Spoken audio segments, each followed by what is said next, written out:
সরকারি চাকরিতে কোটা সংস্কারের দাবিতে শুক্রবার বিকেলে দেশের সব কলেজ ও বিশ্ববিদ্যালয় ক্যাম্পাসে বিক্ষোভ মিছিল ও সমাবেশ করবেন আন্দোলনকারী শিক্ষার্থীরা। বৃহস্পতিবার রাত ৯টার দিকে শাহবাগে চতুর্থ দিনের বাংলা ব্লকেট কর্মসূচি থেকে এই ঘোষণা দেন বৈষম্য বিরোধী ছাত্র আন্দোলনের অন্যতম সমন্বয়ক নাহিদ ইসলাম। এ সময় তিনি বলেন, আন্দোলনরত শিক্ষার্থীদের উপর দেশের বিভিন্ন স্থানে হামলা চালিয়েছে পুলিশ। কোটা সংস্কারের দাবির পাশাপাশি এই হামলার প্রতিবাদে শুক্রবারে কর্মসূচি পালন করা হবে। তিনি আরও বলেন, সংসদে জরুরি অধিবেশন ডেকে আইন পাশ না করা পর্যন্ত এ আন্দোলন চলবে। সরকারি চাকরিতে কোটা ব্যবস্থা সংস্কারের দাবিতে ১ জুলাই থেকে আন্দোলন করে আসছেন শিক্ষার্থীরা। এর মধ্যে গত রোববার বাংলা ব্লকেট কর্মসূচি শুরু করেছেন তারা। এদিকে বৃহস্পতিবার ঢাকাসহ দেশের বিভিন্ন জেলায় শিক্ষার্থীদের পূর্ব ঘোষিত বাংলা ব্লকেট কর্মসূচিতে বাধা দেয় পুলিশ। বিভিন্ন স্থানে পুলিশ ও শিক্ষার্থীদের মধ্যে সংঘর্ষ হয়েছে। এতে আহত হয়েছে বেশ কয়েকজন শিক্ষার্থী। রাজধানীর শাহবাগে পুলিশের ব্যারিকেড ভাঙে শিক্ষার্থীরা। এ সময় পুলিশ তাদের বাধা দেওয়ার চেষ্টা করলে ধাক্কাধাক্কি শুরু হয়। এক পর্যায়ে পুলিশ শিক্ষার্থীদের রাস্তা ছেড়ে দেয়। এক দফা দাবিতে রেলপথ ও মহাসড়ক অবরোধ করে চট্টগ্রাম বিশ্ববিদ্যালয় ও চবি অধিভুক্ত কলেজের শিক্ষার্থীরা। এ সময় বেশ কয়েক দফা শিক্ষার্থীদের উপর হামলা চালায় পুলিশ।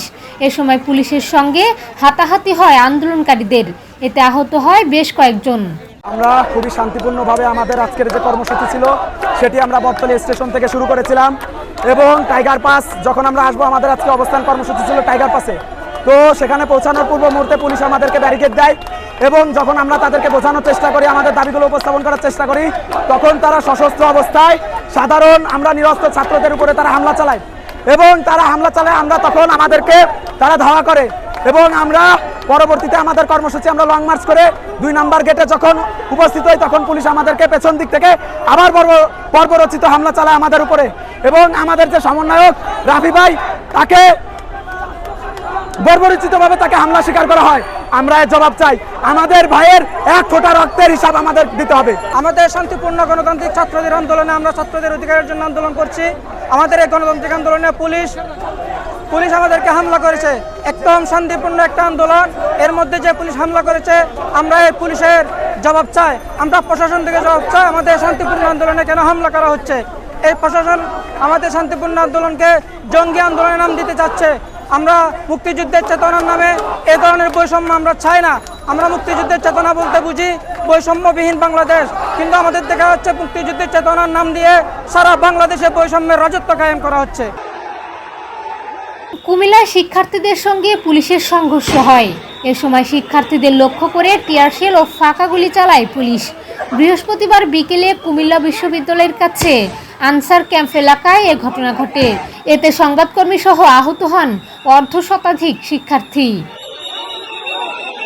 কুমিল্লা বিশ্ববিদ্যালয়ের শিক্ষার্থীদের উপর পুলিশের দমন নিপীড়নে উদ্বেগ প্রকাশ করেছে অ্যামনেস্টি ইন্টারন্যাশনাল। যুক্তরাজ্য ভিত্তিক আন্তর্জাতিক এই মানবাধিকার সংস্থার দক্ষিণ এশিয়া শাখা সামাজিক যোগাযোগ মাধ্যম ফেসবুকে দেওয়া পোস্টে উদ্বেগ জানিয়েছে। অ্যামনেস্টি ইন্টারন্যাশনাল দক্ষিণ এশিয়া বলছে, বাংলাদেশের কর্তৃপক্ষকে অবশ্যই প্রতিবাদ করার অধিকারের প্রতি সম্মান প্রদর্শন করতে হবে। সরকারি চাকরিতে কোটা ব্যবস্থা সংস্কারের দাবিতে ১ জুলাই থেকে আন্দোলন করে আসছেন শিক্ষার্থীরা।